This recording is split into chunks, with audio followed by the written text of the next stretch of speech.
We have the spokesperson of the Israeli Ministry of Foreign Affairs, Oren Marmorstein, joining us. Good evening, Oren. I don't know if you watched that press conference of Pete Hegseth, where he said that we don't care about the people of Iran. We don't care about democracy. We don't care about anything politically correct. We just fight to win. We want to win. So far, there was an attempt being given by sections in America that this was about helping the people of Iran. That has gone away after that press conference because he says we don't even want to talk about democracy, people, civil rights, anything.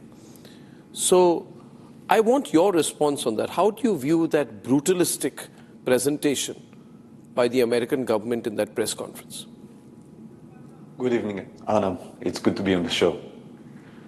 What I heard fairly clearly from the leadership of the American administration and the Defense Secretary, quote, is a very clear sentence. We fight to win.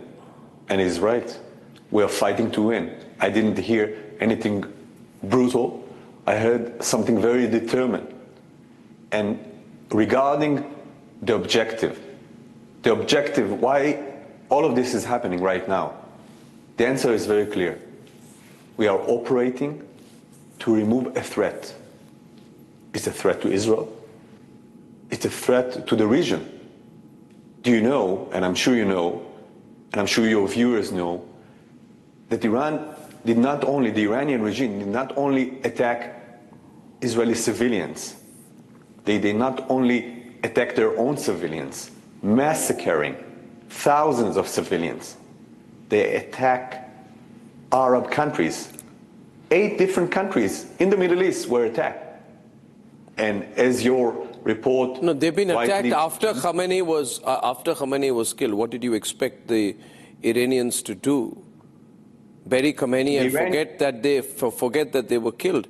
I mean, you know, I could equally ask you, Oren, is it not true that there were detailed talks between the Americans and the Iranians that had reached a very advanced level? And there are reports that there was almost an agreement reached till the Israelis and the Saudis put pressure on Trump to disregard the outcome of the talks, which could have been positive, where I think the Iranians had agreed to, stop their nuclear enrichment or almost agree to 99.9% of the terms. Why then go and kill Khamenei? How is that? Why have talks if the eventual purpose was to kill Khamenei? And was that a diversionary move, the talks themselves?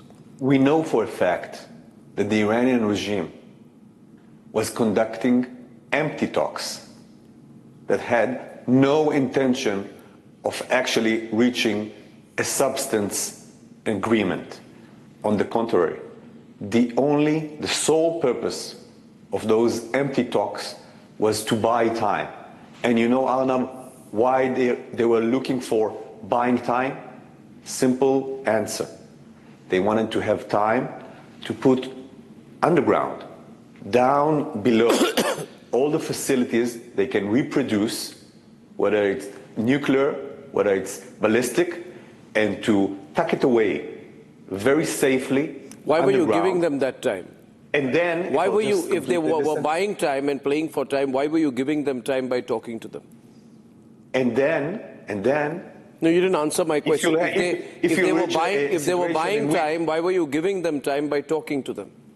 So, at the moment, the main what's happening on the ground is not about talking, is about removing the threat. No, 1 minute. You said that the Iranians were buying time by talking to you on nuclear. No, they weren't talking to us. They were talking to our American friends. They were talking to the Americans. Why were the Americans giving them time if the eventual purpose was to kill Khamenei? So I think the leadership of President Trump was very clear. And when the United States of America and President Trump decided that now it's the time to address this threat with military means, they did so.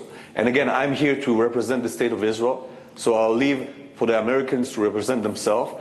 But I want to be very clear what we are doing here, and this is a joint operation by Israel and the United States. And I'm sharing with you I'm sharing with you the Israeli perspective. Yeah. The Israeli perspective is very clear. No, I understand that, but Benjamin Netanyahu is saying now it's for the Iranians to take it to the next level, IRGC, but there is nothing indicative that there is anything but a further consolidation in favor of Khamenei on the ground. Now, there are the networks that are operating from the TV networks, the media that's operating from Iran, the visuals from Isfahan, from Tehran, all show growing support for Khamenei. So has the calculation that the elimination of Khamenei would lead to the decapitation of the regime really worked? If the purpose was regime change, then why is it that we don't see that happening? Arnab, I want to ask you, frankly, do you believe those pictures? Do you believe those reports? This regime, the pictures are on the screen right now. Lies. Since you asked me, I don't know. These visuals which are there.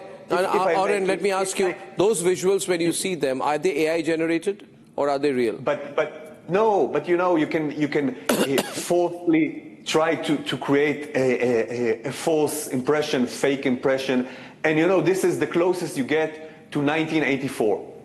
It's a dictatorship, it's a regime that is brutal. You know the facts, Arnab. They massacred their own people.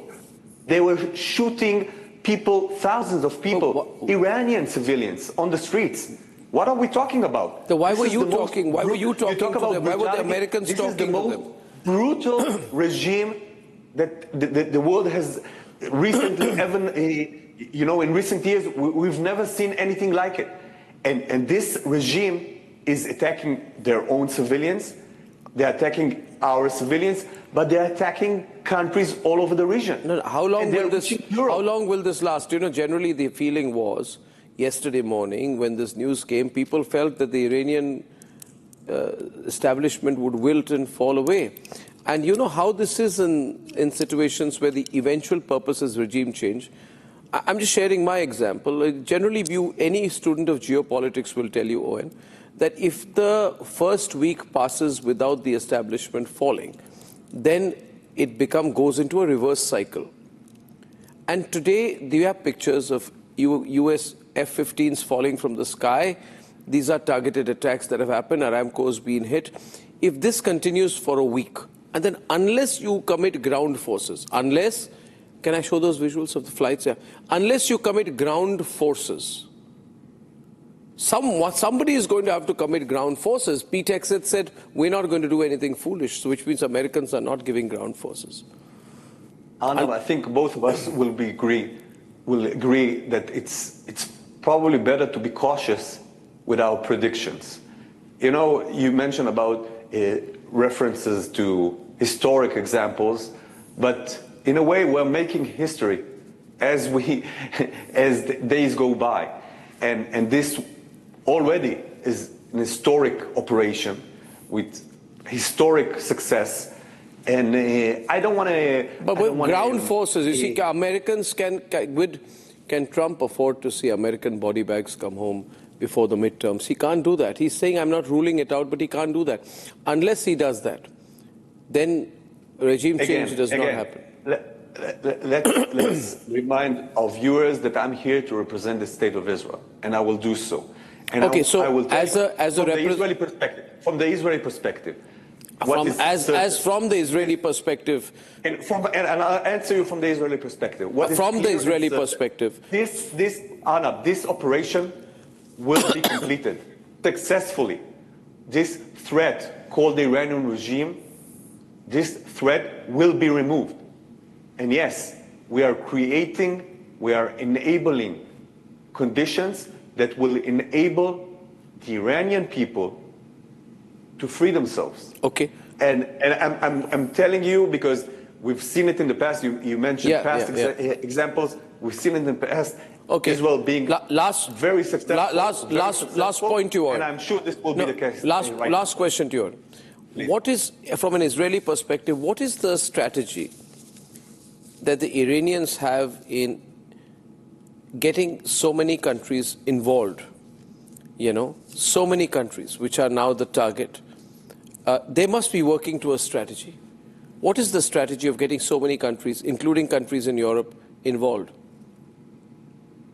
So, frankly speaking, I'm not sure about the strategy or the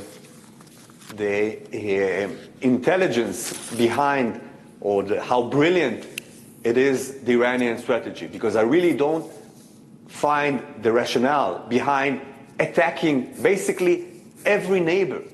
Every neighbor of Iran, almost every neighbor was attacked. They did it intentionally, they weren't provoked, and they went after Arab countries. So I don't see the benefit of this, but we are running our own operation. And this operation will be done successfully until the end. I'm sure of that. Well, Oren, we'll keep in touch. Thank you so much for giving us your perspective at the start of the debate this evening.